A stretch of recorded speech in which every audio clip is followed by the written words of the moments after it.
तो वहीं middle east में ईरान और अमेरिका के बीच बढ़ते तनाव का असर अब वैश्विक अर्थव्यवस्था पर साफ देखने को मिल रहा है, क्योंकि भारत की सप्लाई चेन भी प्रभावित हो रही है। प्रधानमंत्री नरेंद्र मोदी ने लगातार 24 घंटे में दूसरी बार देशवासियों से सावधानी बरतने की अपील की है। गुजरात के वडोदरा में सरदार धाम हॉस्टल के उद्घाटन के दौरान पीएम मोदी ने कहा है कि छोटे छोटे कदम देश के लिए बेहद ही अहम है। उन्होंने एक बार फिर से सोना ना खरीदने की अपील की, साथ ही पेट्रोल डीजल की खपत कम करने, कारपूलिंग अपनाने, वर्क फ्रॉम होम और वर्चुअल मीटिंग्स को बढ़ावा देने की भी बात कही है। आर्थिक संकट से निपटने के लिए पीएम मोदी का पूरा जोर विदेशी मुद्रा भंडार को बचाने पर क्यों है, ये समझिए।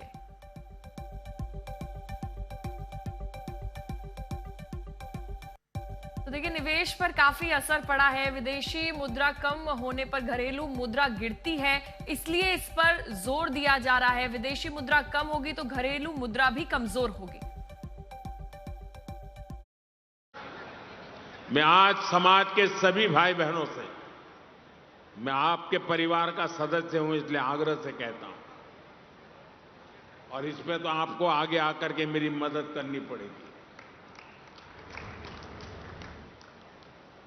सोने की आयात पर भी देश का बहुत बड़ा पैसा विदेश जाता है।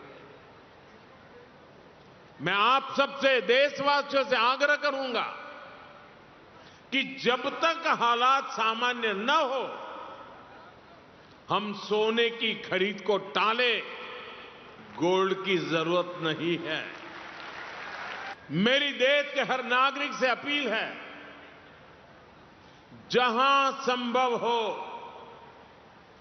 पेट्रोल डीजल का उपयोग कम करें।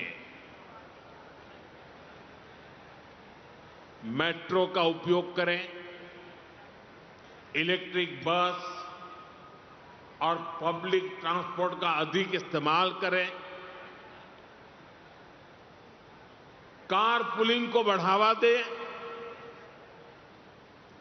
जिनके पास कार है वे एक गाड़ी में ज्यादा लोगों को साथ लेकर चलें। डिजिटल टेक्नोलॉजी ने अब इतना कुछ आसान बना दिया है, टेक्नोलॉजी की मदद भी हमारे लिए बहुत फायदेमंद होगी। ये जरूरी है कि सरकारी और प्राइवेट दोनों ही दफ्तरों में वर्चुअल मीटिंग्स और वर्क फ्रॉम होम को प्राथमिकता दी जाए। मैं कुछ स्कूलों से भी आग्रह करूंगा कि कुछ समय के लिए ऑनलाइन क्लासेस की व्यवस्था पर काम करें। तो आंध्र प्रदेश के सीएम चंद्रबाबू नायडू ने प्रधानमंत्री नरेंद्र मोदी की इस अपील पर क्या कुछ कहा है, सुनिए। Now all of us, especially giants who are all here from industry, everybody should take it as a national mission. It is not only Prime Minister's task, it is a task for all of us. I am confident we have to take up in a big way. Always crisis, it is a challenge.